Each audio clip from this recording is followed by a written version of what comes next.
Une nouvelle agression contre une femme qui portait une jupe. C'était hier à Mulhouse. Elle a été giflée par un jeune homme de 18 ans qui a pu être interpellé. Comment faire pour se protéger? Il existe des applications aujourd'hui qui permettent d'appeler à l'aide.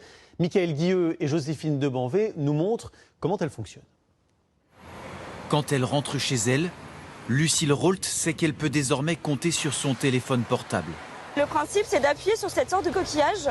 Tout de suite, j'ai reçu un message dans la seconde presque d'une jeune fille qui est proche de moi et qui me demande si j'ai besoin d'aide. Plusieurs fois victime de harcèlement de rue, elle a installé cette application il y a 2 semaines pour pouvoir sortir un peu plus sereine.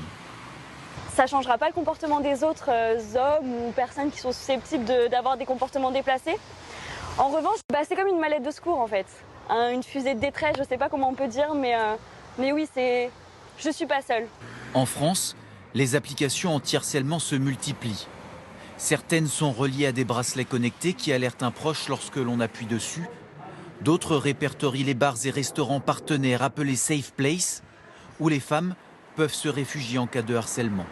Quand l'application a contacté le propriétaire de ce bar, il a tout de suite accepté de participer. On a tous une mère, on a tous des sœurs, on aimerait tous qu'elles puissent aller dans des endroits et se sentir bien. Je pense que c'est la responsabilité des établissements comme le nôtre de faire en sorte que ça se passe bien et que tout le monde puisse se sentir chez soi. Dans les gares et en Île-de-France dans les transports en commun, la SNCF rappelle qu'il existe aussi un numéro, le 3117, et une application pour que les victimes et les témoins puissent contacter les agents des centres de surveillance.